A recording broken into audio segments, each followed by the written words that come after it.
Good morning, everybody. It's Friday. It's nearly home time. Can't wait. Nearly pub time. Morning, Kay. TGIF, well done, Hammers, Ryan. That was a just about a really good fight back. Yeah, we could have made it much easier ourselves. They weren't all that, but we made it hard work as usual. Football needs to be a bit stressful, you know. Says the Man City supporter. You wouldn't know what stress is, mate. Yeah, I mean, we are very stressed all the time, wondering how many goals Haaland will score. So that's exactly. Big work. Anyway, come support a team like mine. You'll know what stress is like, mate. That's why I've got no hair. Anyway, yeah, a good night up at the Happy Hammers. We'll see what happens next week when we go over to Amsterdam. And considering, I think I heard last night there's about 5,000 West Ham travelling to Amsterdam next week. We've only got about 2,000 tickets, which have all sold out. Sorry? Are you part of it? Are you travelling? Yeah, I'm going over there. All righty. Yeah, and I think football's pretty low down on the agenda, seeing as most of those 5,000 will be staying in Amsterdam. So yeah, should be a quiet trip. I might make it back for the following week after. Anyway, enough of my jaunts around the Europe. Let's get into what's really going on in Europe in markets and stuff. ECB will start off with those clowns. ECB's de Cost says we are now closer to the final cycle of hiking interest rates. Lagarde out with her usual waffle that the fight against inflation isn't over. And ECB's Nagel, I think he's been out every day this week.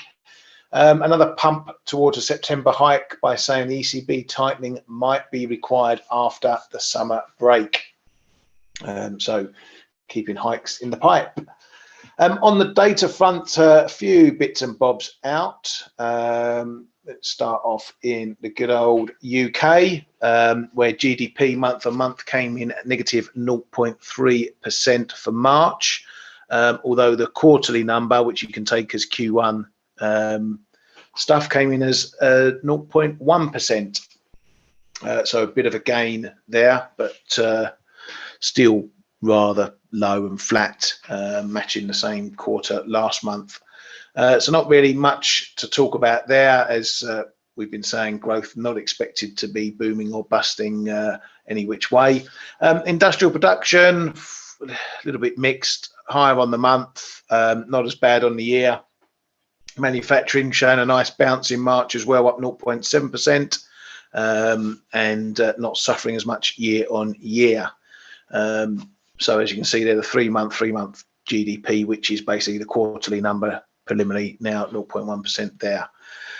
Trade balance data, not as bad as not as bad as expected, and a slight improvement on last month, but again, nothing to write home about on that front. We'll get into the BOE after we've got through the rest of the headlines and data and whatnot. Coming through to Europe, and CPI being confirmed in France at 5.9% and 6.9% for the HICP number. Spain as well, no changes there to the flash numbers, but confirming the jump over last month there. Actually, same with France, a jump there. So sticky inflation remains in Europe, and that's the theme that a lot of the ECB bods have been banging on about. Let's have a look. Was there any data else? Nothing this morning, overnight. Yeah, the Kiwi data. Kiwi data. What was the Kiwi data? I must have missed that. Well, you've got this business PMI last night, and then the much lower inflation expectations sending Kiwi down quite a bit overnight. Yeah, those expectations there for the quarter, 2.8% versus 3.3% prior. So some bit of a washout there, as Kay said, and a little knock lower in the Kiwi on that data as well. Back to the US data yesterday and the PPI numbers, not much to write home about. probably coming in a little bit softer year on year, 2.3%. So a bit like CPI, just minor differences in those numbers there. More probably a topic to talk about is the jobless claims, which saw a quite steep jump to 264,000, 4-week average up as well. Continued claims, though, was up, but not as much as expected.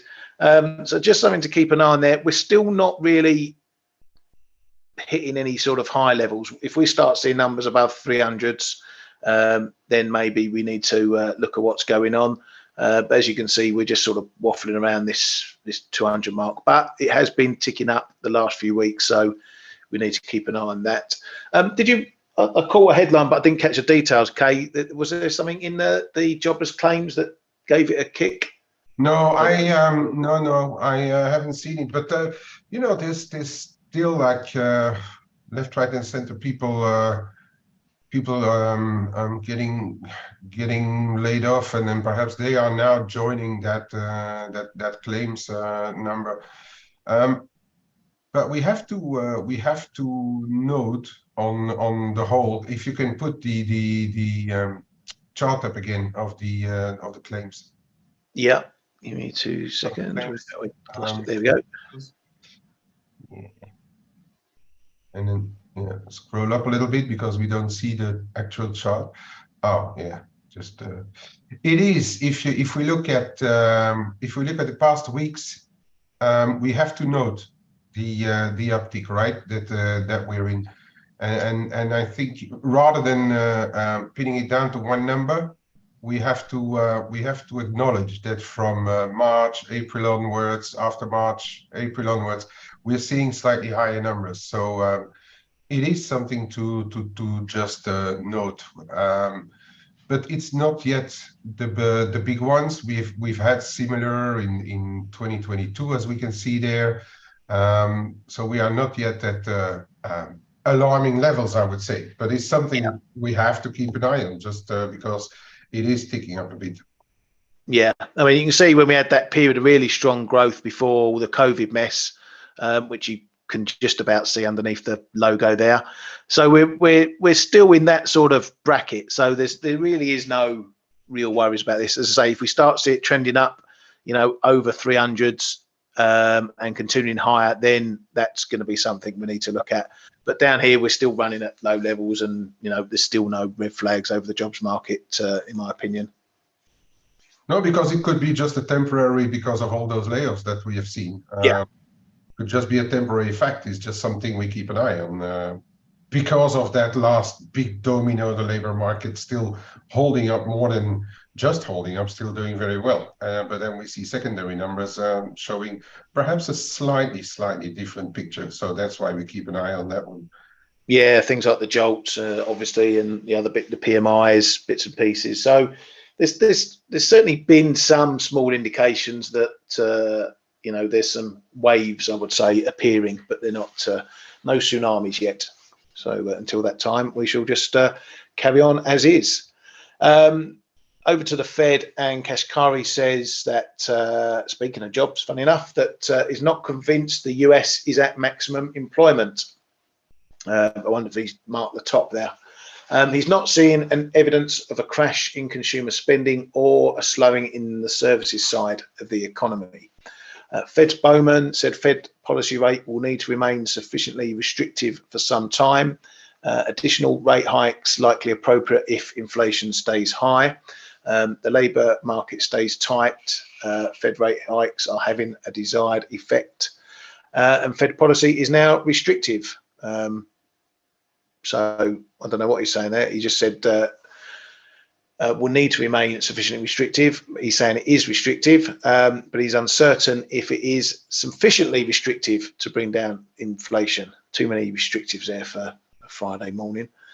Over to the geopolitics, and a US senior admin official said they expect more engagements with Chinese officials in the coming months.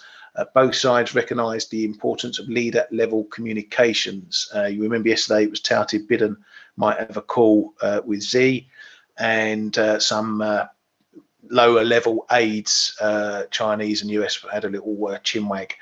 So more perhaps to come from that.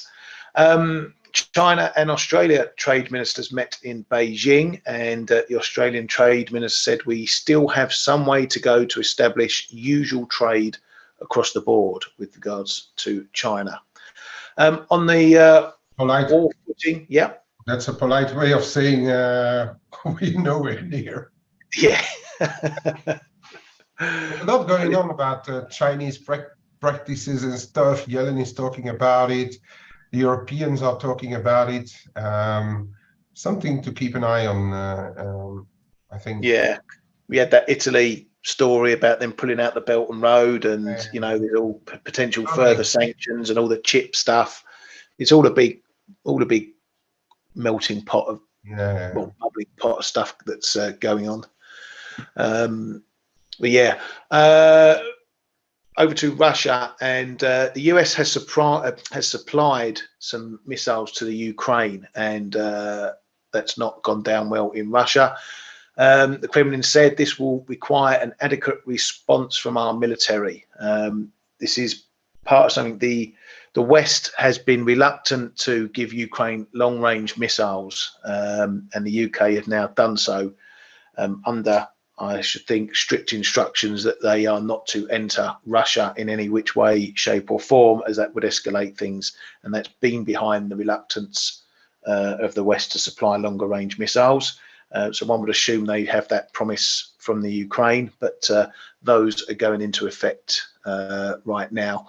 We'll have to see what Putin does with that. On the debt ceiling guff, we were supposed to have another meeting today, but that's been booted. Pretty much all sides saying that there's not enough progress been made to warrant another leader meeting. So that's been booted to next week. Not really unexpected. All this can kick in, and said it's going to be tons of meetings and you know, conciliatory talks and constructive talks, but a load of waffle until we actually get a deal. So expect more of that. Right then, let's have a look at His Majesty Bailey over at the Bank of England. So they hiked by 25 pips as expected. The vote was as expected, 7-2, which takes the rate to 4.5%. In the statement, the BOE sees risks to the inflation forecast skewed significantly to the upside. If evidence of more persistent pressures, more tightening would be needed. And some of the press have made a big fanfare of the biggest hikes to GDP forecasts in the history of the bank. So what did they do? Well, they hiked 2023 GDP from minus 0.5% to plus 0.25%. Ooh, we might have 0.25% growth in 2023. They also put a big hike in 100 pips for 2024 from minus 0.25 to plus 0.75. And they hiked 2025 by 50 pips to 0.75% gain for 2025. So big uplift in expectations, which point to one thing, that their forecasts aren't worth the paper they're written on in the first place. Central bank making that big an adjustment to their growth numbers is just ridiculous. It's folly, and it shows that they really don't know what they're doing. BOE's Bailey came out and said the outlook for growth and unemployment has improved. Inflation remains too high, and but sees modest and positive growth. He says we have to stay the course, and there's good reasons to think CPI will fall sharply from April. Past rate hikes will weigh more on the economy in the coming quarters, and we are not giving a directional steer on rates. So that was all well and good. He threw in some little dovish points there, but then he came and did the press rounds and said that I hope we are close to the end of the rate raising cycle. We have not yet seen the evidence that allows us to be sure rates can stay on hold. So that's a little hawkish tilt there, but said we are approaching the point when we should be able to let the level of rates rest. And again, I hope we are close to the end of the rate hiking cycle. So he did it again, didn't he, Kay? Yeah, yeah. I mean, It that's sounded hawkish, a bit hawkish in the opening part of the the BOE statement was hawkish, and then he was a little bit hawkish in the opening comments, and then reverted to type. And here we go, another central bank meeting where the currencies dived after. yeah. I mean, he's done it. He's scoring more hat tricks than a top footballer. So I mean, he just can't stay away from being dovish at some point. And yeah, the funny thing was that the statement was relatively hawkish, and then he succeeded once more to kill the beast. And the pound ended the day quite a bit weaker than where we were pre-meeting. And yeah, here we are. What we want to make of it is really, I mean, for the currency, I mean, really anyone's guess. Yeah, we've seen those numbers being anemic, perhaps is the right word this morning. But still, I'm seeing some green on whatever is industrial production, business investment, construction output and stuff. I don't think the UK numbers are that bad, you know. And I fail to see the reason why he would be hammering on the sterling all the time like this, because he knows exactly what he's doing. Oh, well, he should, or unless he's really, like, I think, the worst central banker I've ever seen, and he doesn't realize what he's saying. But he's just very counterproductive all the time, and this was a case of or an opportunity of having sterling shine a little bit, and he just hammered it again. And especially, I think that was after you. Yeah, that was after you left already. Came out on that Bloomberg TV interview, and it was as if. All right. I mean, this is maybe the end of the hikes, where it was 180 from the statement. Yeah, exactly. The guy I mean, a few of us jumped into pound longs, having a quick jump in on the announcement and the statement. I was in at 126.07, I think it was, and I had a stop at 125.60 as I was leaving the office. So I'm glad that I had a stop in on that one, because when I saw it later on, I was like, "What the?" Yeah, I did the same. I was well, okay. I did the same. I just re-entered the part of the short euro sterling that I had on the days before, but the thing just reversed. And yeah, I mean, the good thing somewhere to take away from that is that, again, we got the confirmation that whenever Bailey opens his mouth, sterling is going down. So there's actually no. We don't need to be an economist. We don't even have to be a strategist or a chartist or whatever. Whenever Bailey opens his mouth, just sell the pound. Yeah, we need a Bailey indicator. Yeah, we can put on our charts. Just a robot. If Bailey speaking, initiate sells. Yeah, exactly. But, anyway, and then look smart. Yeah, exactly. But as much as there's damage done to the quid, it's not breaking the trend at all. The trend's still in play. Big figures held up at 125, as you can see from the chart there. It's been a level of interest previously. Then we got that 124.50. Maybe we're going to see a similar reaction to euro dollar, where now we're just in a bit of a rally sell mode as opposed to dip buy mode. But I think unless we get under that 124.50, this whole trend still remains in play, and we're still miles away from even the 38.2 fib of this. So a long way to go before this trend looks like it's turning around. Maybe it's a bit more hard work to get back to the highs. Do you think, Kay? Yeah, but especially that we've seen after the latest data. That the dollar is coming back all the time, right? So yeah, I think this going back to those highs. If we get back up there, then I think it's going to break. But are we going to get back up there is the main question. I don't know what's going to, but there's a lot of uncertainty around the dollar, right? We're talking about the debt ceiling. We're talking about mixed data coming out. By the way, this afternoon we have the preliminary Michigan, or is that the second reading already? No, it's a flash. It's a flash, yeah. It's the flash, right? So we can have a bit of volatility this afternoon around the dollar, but we have to acknowledge that the dollar is making comebacks, and same on the yields. Well, I mean, I had a bit my doubts about why yields were going lower. I think there's something to do with the debt ceiling and stuff as well, of course. But we have to admit it's coming back. We've traded it pretty well in some currencies in the room, as people who are in the room know. We hit that Aussie dollar when it was around 68, which was a nice trade. And yeah, the dollar is just coming back, so that's going to make it tougher for the cable to sustain rallies in current scenario. Same for the euro, right? We were, as you were saying in the room, I think a bit earlier today, we were banging against 111, looking for the break for 112. Well, no, we failed, and now we are back to the bottom end of the range, and wondering if 109 is going to crack for 108. And that I think is probably going to last for a little bit, because of all those uncertainty that we have in around that ceiling and things. But if it becomes clear that they are going to have a deal, then perhaps the dollar will shoot a little bit, because I think that should put yields higher. So yeah.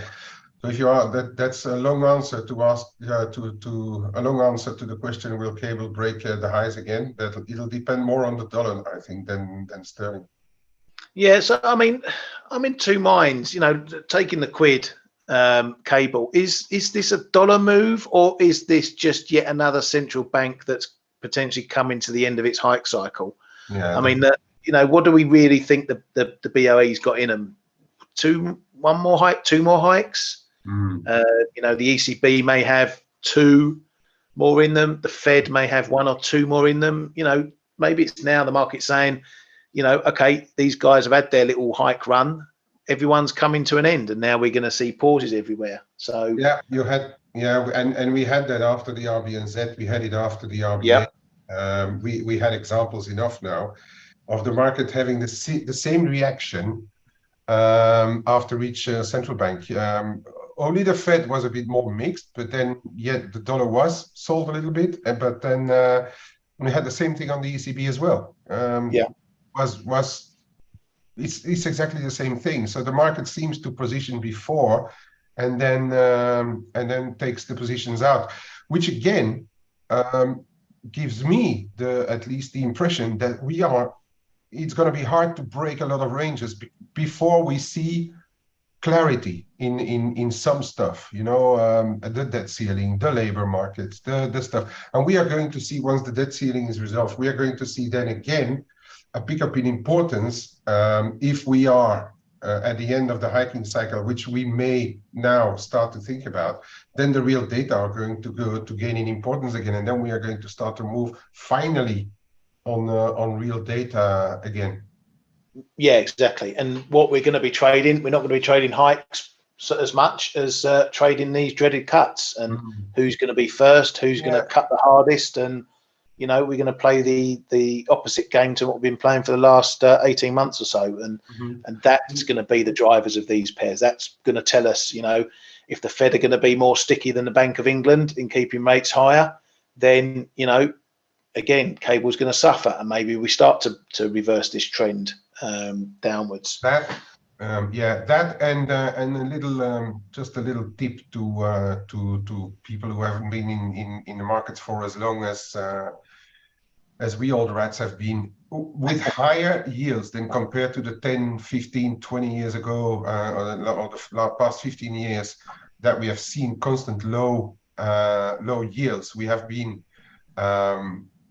how shall I say, complaining a lot about volatility, but with higher yields, de facto volatility will stay at a higher level than when yields are hovering around the bottom.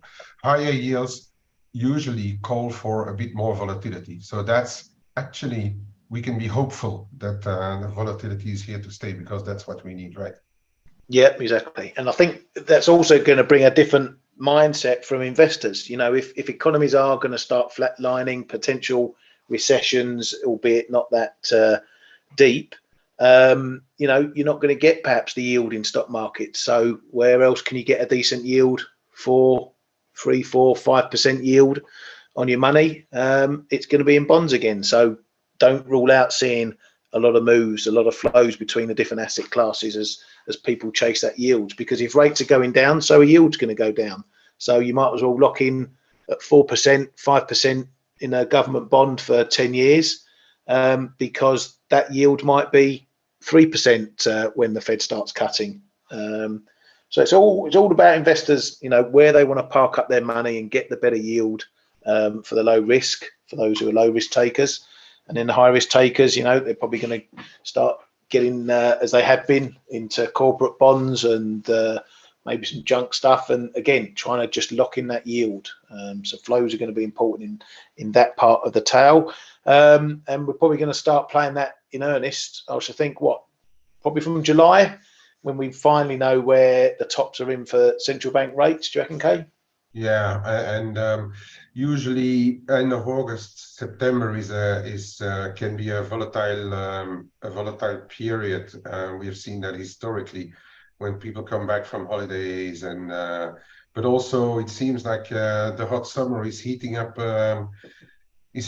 some geopolitical brains as well, and there's always a kind of period of volatility starting end of August into September.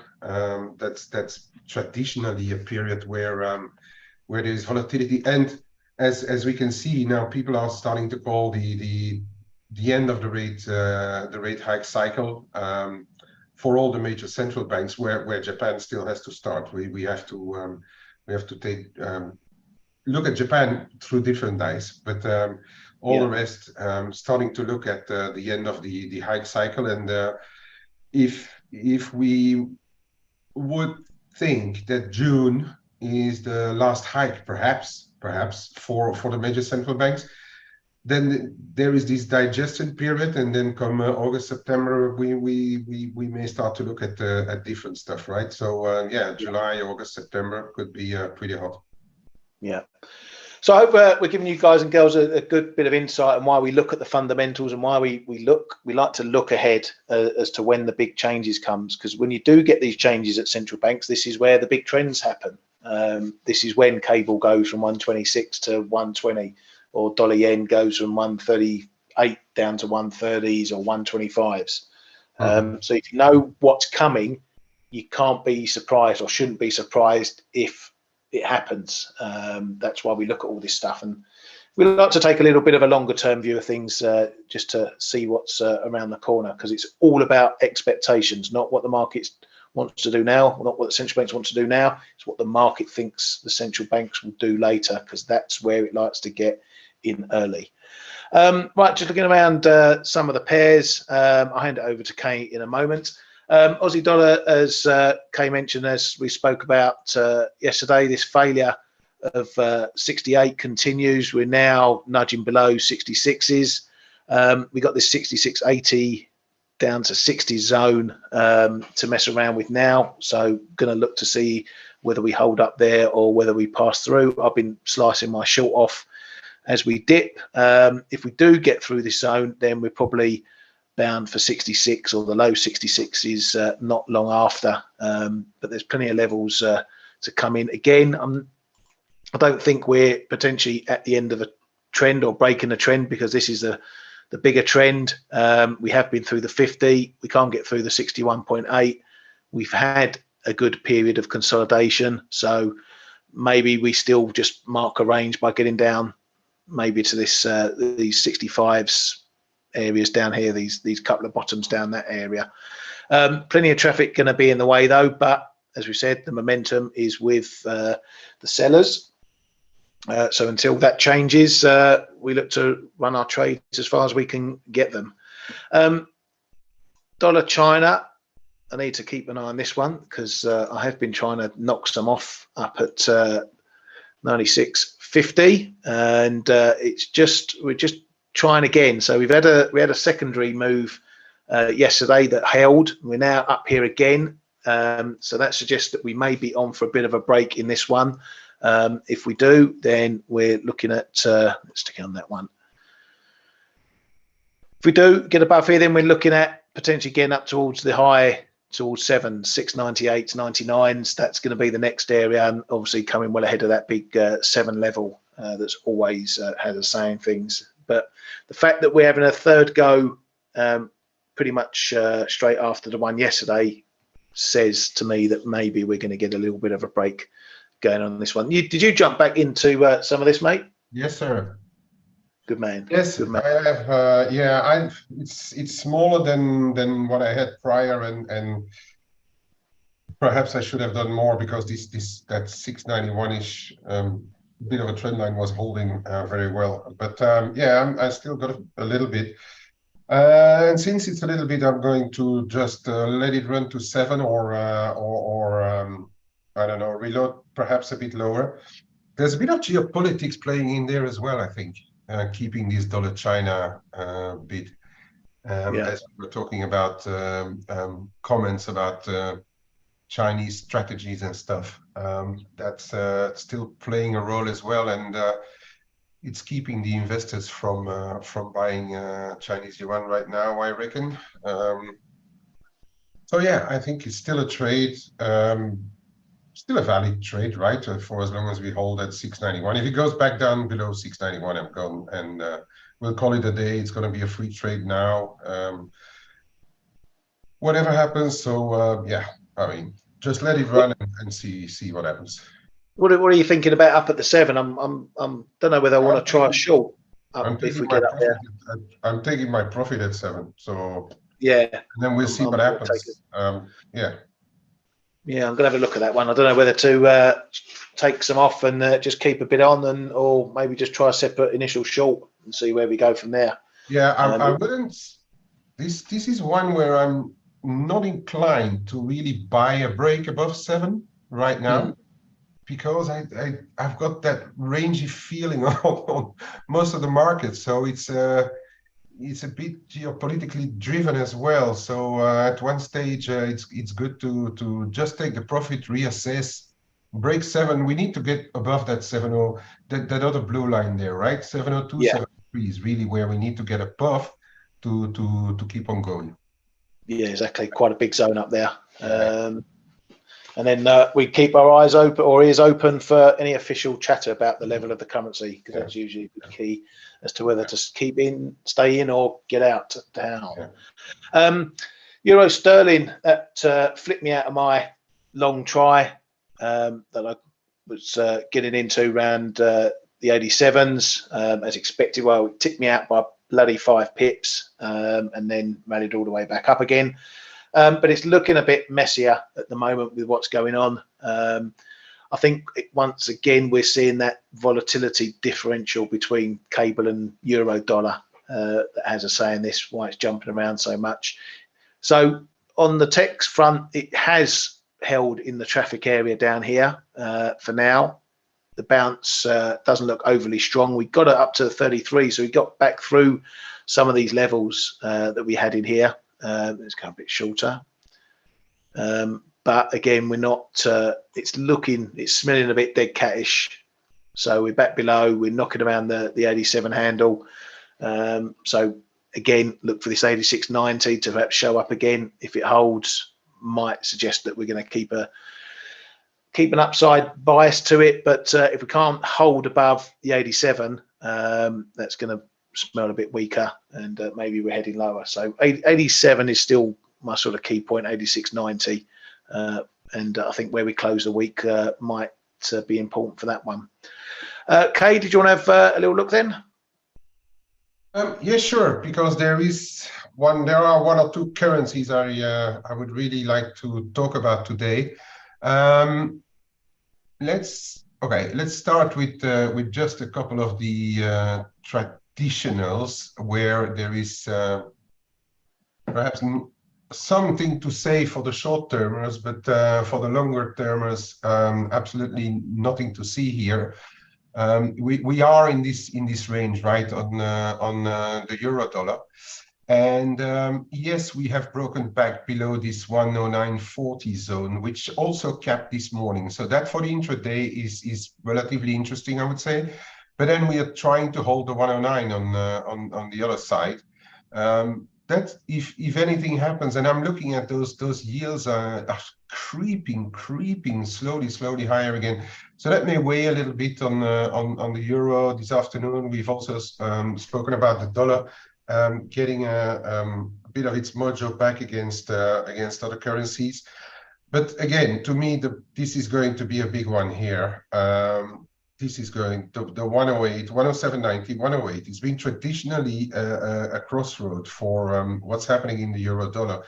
And I think it will be no otherwise if ever we get back down there. And looking at the global situation right now, I wouldn't see why we would break back below unless we get a quick resolution of the debt ceiling with some spending cuts in the US that could push those yields higher and the dollar lower, the dollar higher as a result of it, and pushing this euro dollar down. But we're going to have to look very carefully what happens if we get down to 108. For the rest, range. Cable, you're already covered it. Euro sterling, just one thing, we've broken through this one here, this little trend line in the middle of this slowly down sloping channel, and we haven't really retested it yet, but that's one that I'm keeping an eye on. As I said earlier on the show, I also tried to sell the break here actually yesterday on the euro sterling on the BOE, but that didn't work, so I went out of that with let's say a few pennies lost, but not so much of a headache. I voluntarily kept it small because you can never trust a Bailey. So that's one thing. Somebody asked a question here. Oh yeah, the metals. We have to look at the metals, right? So I think why they're both coming down so quickly is about uncertainty. Uncertainty around the debt ceiling, a lot of Yellen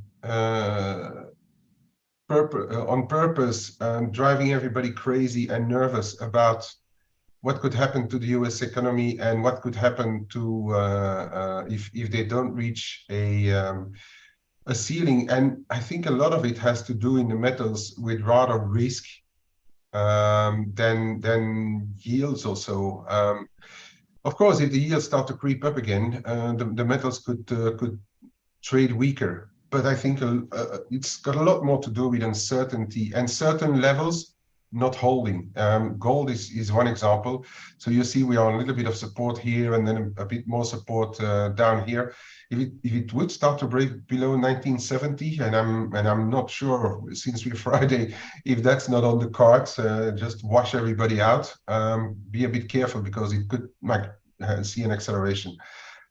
Silver, yeah, silver is also we've seen this big move lower in copper and stuff, and oils are also failing.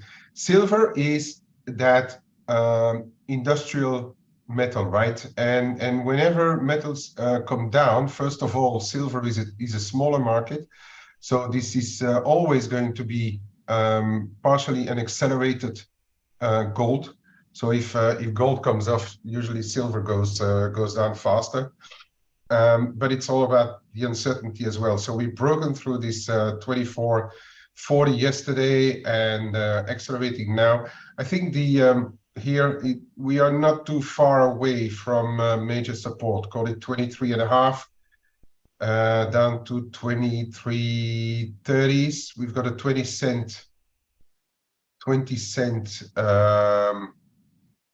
support zone here, and well, you know, people in the room know that I've been selling in this leg up, so I've let a fair bit of my add-ons go. I've got like a base position that I've taken like anywhere. around here years ago, but I'm still trading it around. I started this morning just around this line here to re-add what I sold above, but I want to be patient because there can be a lot more shenanigans coming and sending this stuff down. If we would start to break below this this trend line, why not? You know, get back down to 21 or so. But I will be in very small pieces reload in this very wide range. Because I think at the end stuff will be resolved and we are going to start to creep up again. And being close to the end of the hike cycle, a lot can still happen before, but and in the end we should see some kind of resolution and yield starting to perhaps creep lower, and then the metals could start to over the more medium term start to get higher again. Derek, sterling Kiwi, you're always coming up with pairs that I have no clue about, mate. But anyway, let's look at what's happening in those antipodians. As Ryan already mentioned, big rejection up here, and now it's possible, you know, that we are going to go all the way back down to this one. I was sure I closed everything yesterday just below 67 the figure. I'm actually just trying to shyly accompany it, but it's just like small punts. It's not a real position really, but I still think for as long as we can't start to recover 67 and a quarter or so, that still the way is lower, and it's going to be helped by this one. This one really got a severe knock on the head. So you had this first effect that we had post central bank meetings and stuff, and then overnight this big move lower when this PMI went back down below 50, and especially with the inflation expectations going back inside RBNZ's target range, which is usually a case of that is it. That's no more rate hikes, because that is what they want to fight. So if they want to fight that, then it usually means that's done. They are done with hikes. So I expect on the Kiwi to really find sellers on every decent move up. And as usual, okay, we've got like 62.15 here is a bit of a level, but you know this zone right around 62. It's always been a battlefield. Up or below 61.90 figure is going to be important again, I reckon. If it breaks, this may accelerate here, and why not go all the way back down to those prior lows here. So keep an eye on the Kiwi. That one I really think is going to remain weaker now for a while. And so anywhere up to 62.60, yeah, 62.60. Why not? Already have a look at it perhaps. And that partially replies your sterling Kiwi question, right? Because you heard us talk about the sterling a bit mixed, but still I think sterling shouldn't be too weak. So if you look at stuff like sterling Kiwi, and I don't even think I've got it charted, to be honest, because it's something I don't trade. Have a look at it. You see, my chart is blank, but you can just see the jump that we had here, and look, just one line here, 200 is your line, right? 200, if that holds, it's a good sign, I would say. So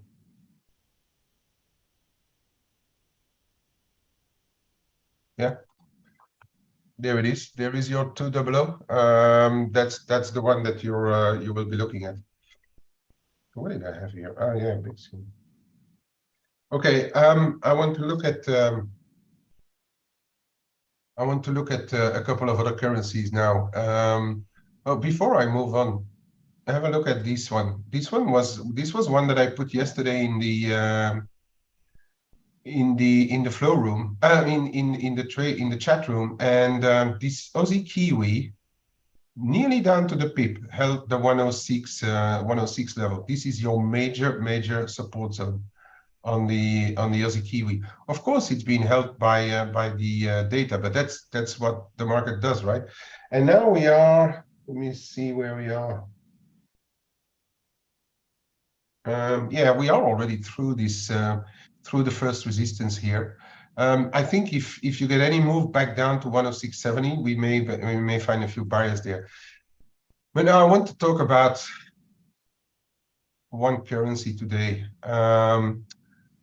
As people know in the room, and I think I've already spoken about this one as well, perhaps on here, but if not, for sure on F.A.C.E.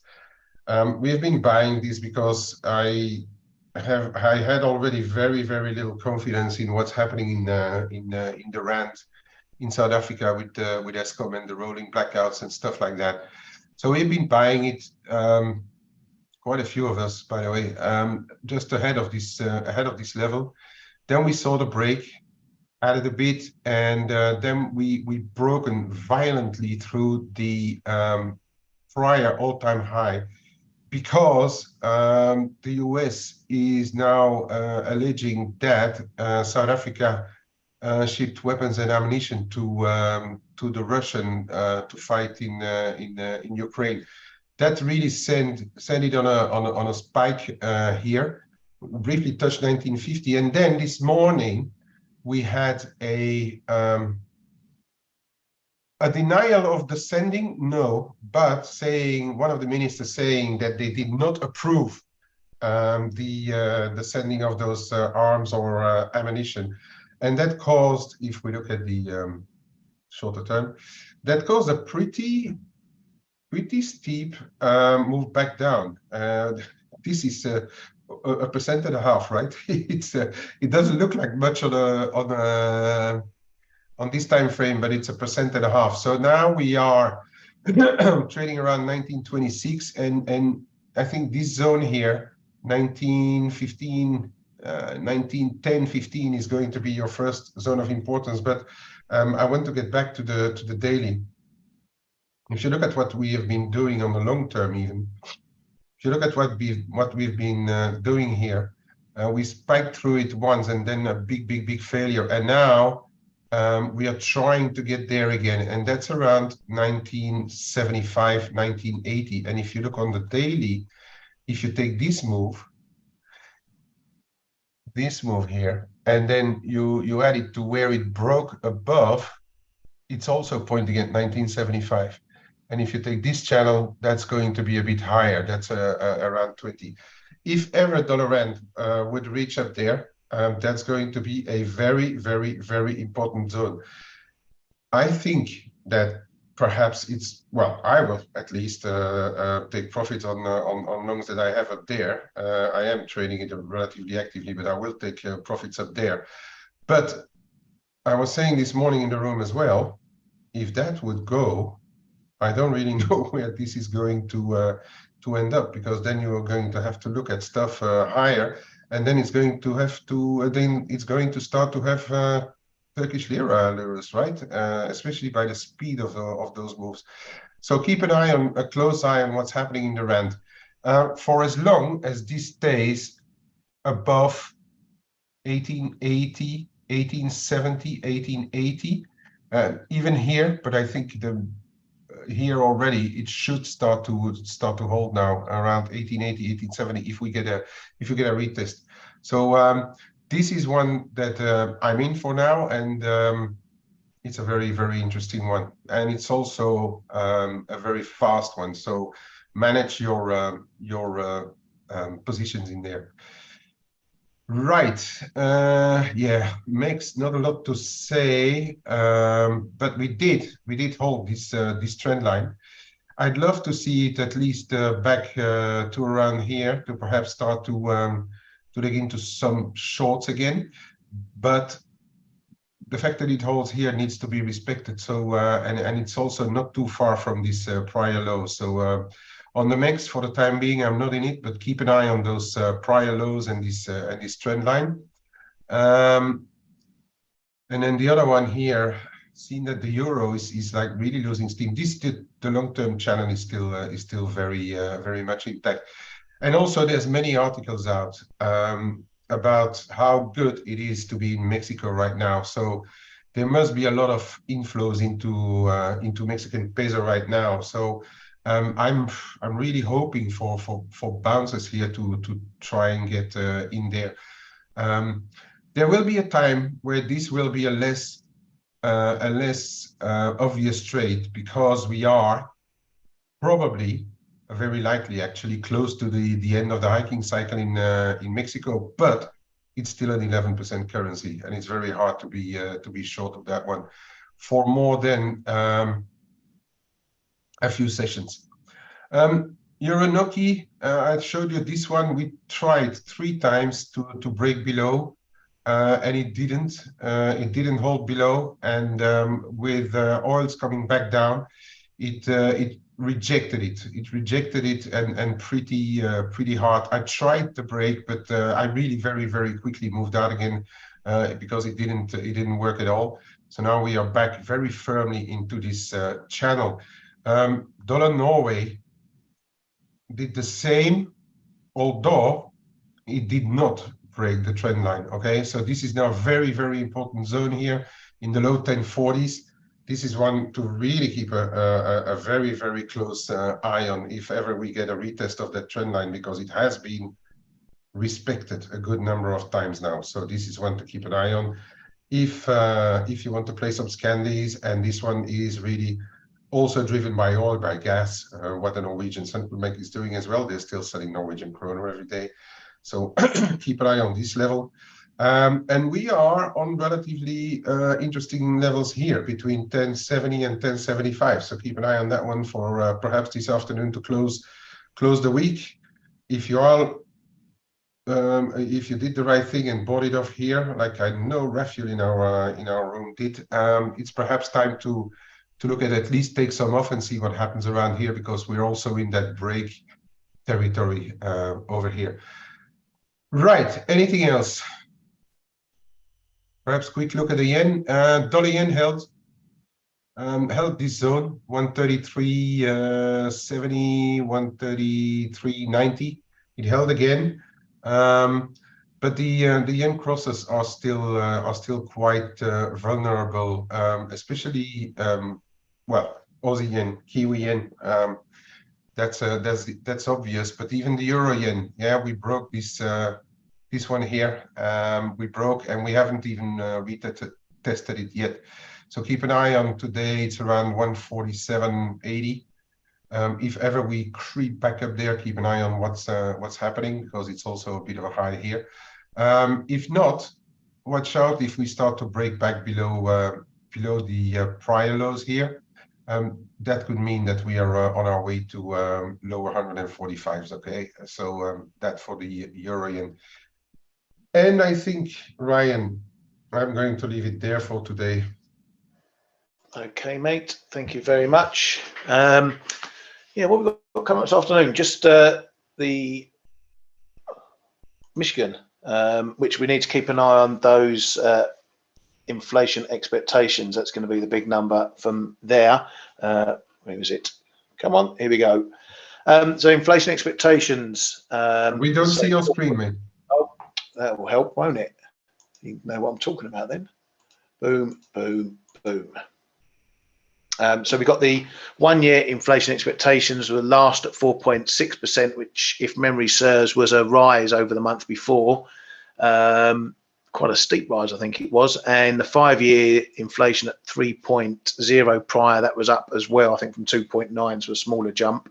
So those are going to be the main numbers, but also these headline numbers as well, the overall consumer sentiment, seeing whether there's any problems with the US consumer. As that's all the data really we've got this afternoon. Sometimes that can be a bit of a market mover when there's nothing else to trade. So that might give us our last bit of volatility before we all head down the pubs and wherever's. Yeah. And also don't forget there's still this G7 going on in Japan, so that's going to give another few hundred headlines before the week is over, I trust. Although it's already evening over there, so we might be safe for the rest of the day. Yeah, they're all down the karaoke bar with Kuroda. I can see it now. Lagarde, Kuroda, and everyone else all having a good jolly up in over in Japan. Yeah, and Yellen. Imagine those three together. Oh, yeah. Oh, I'd rather not, thank you. Just a headline crossing the wires now that the Russian Defense Ministry says Ukrainian forces have launched 26 attacks, including or involving over 1,000 servicemen and up to 40 tanks in the direction of Soledar, if I'm pronouncing that right. So this is potentially part of this spring offensive that Ukraine is supposed to be undertaking. That's obviously for risk. That could lead to significant action over there and reaction from Russia. So just keep an eye on those sort of things over the next few days. Gives potential a bit of weekend risk on that front. Right, and that's that. So thank you once again to you guys and girls for coming to the Flow Show this week. I hope we've given you some good insight and steered you in the right directions with your trading and what's going on with central banks and the data and everything else.